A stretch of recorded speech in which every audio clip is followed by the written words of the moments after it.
What we're going to do now is we're going to plant some of the seeds. Radishes are something that come up very quickly. And again, I just get the end of my rake and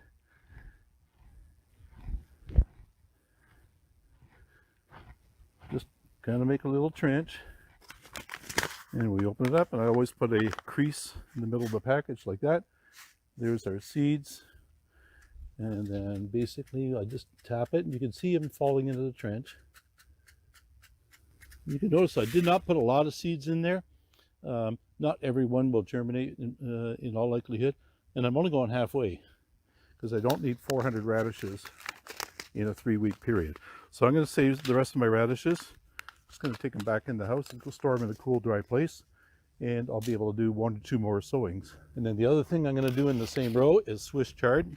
Swiss chard, again, just like spinach, prefers a little bit cooler weather, likes about a 1/2-inch depth planting, and I'll have no problem telling this stuff apart when it comes up because they look distinctively different. So now these are going to plant a little bit thicker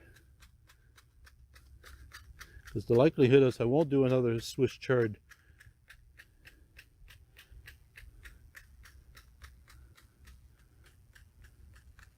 I find that they're a little harder to germinate than the radishes. All right, so what I'm going to do now is I'm just going to get my fingers. I'm only going to put a little bit of dirt over top. All right, so not even a 1/2 inch of soil. And just lightly with my hand press it down a bit.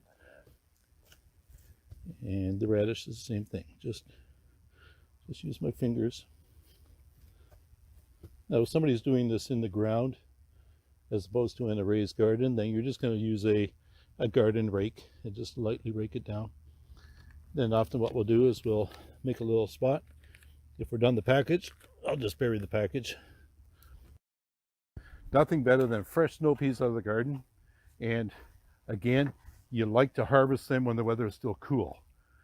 So again here, I'm just going to work this garden to loosen it up just a little bit. There's different varieties of peas. There's shorter ones. There's really tall varieties. The tall varieties are going to require a trellis or string, something to hold them up. I prefer the shorter varieties. And the snap peas, sugar snap peas or whatever in the spring. Quick crop. Once they start flowering, they'll pod and flower for about 3-4 weeks, and then the crop is finished. You'll be ripping them out of the soil after that, and then you can put another crop in yet. So the peas can go down probably about 1 inch. It's a fairly good sized seed. And in a garden like this, I can only put 2 rows in. Because if I put something in the middle, the peas are going to overpower the plants. The advantage too of having soil that's very high in organic matter, watering is probably half of what you would have to do in a regular garden, because all this peat moss and compost really holds moisture, and anything that holds moisture also holds nutrients. So if you had a real sandy soil, a lot of rain, a lot of your nutrients going to wash down, way down to the point where the plants can't get it anymore. But if you have organic matter, it absorbs it like a sponge and hangs on to the water and the nutrients, and your plants do much better. So I've got 2 packages of snow peas here called Oregon Sugar Pod 2. And they're the ones that are really sweet, but you don't let the peas pod, or you don't let the pods on the plants enlarge to the point where the peas are large, because then they get too woody already. You want to, as soon as the pod is long enough and it's still relatively flat, that's when you pick them.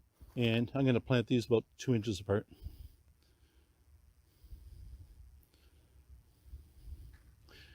And with any seed, you're never going to get 100% germination. Once the seed has moisture around it, you need steady moisture. I don't mean water it every day because you'll drown it, but as soon as the surface of the ground turns dry, a light watering every couple days to keep the seeds moist.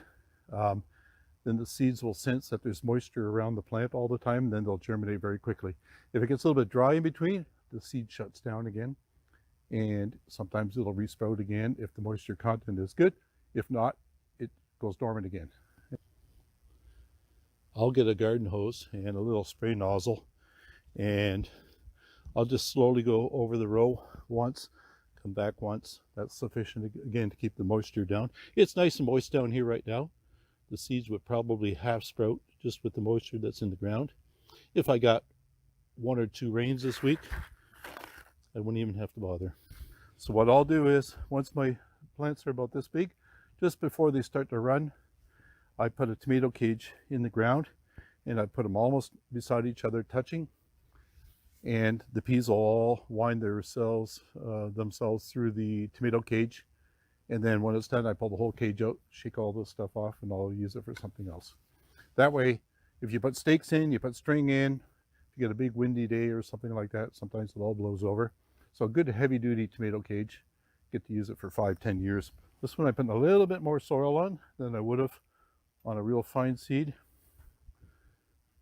because it's a bigger, you know, if the package doesn't tell you the depth, usually it will on the back of the package, but if it doesn't say how deep to plant it, generally you want to go at least 2 to 3 times the thickness of the seed.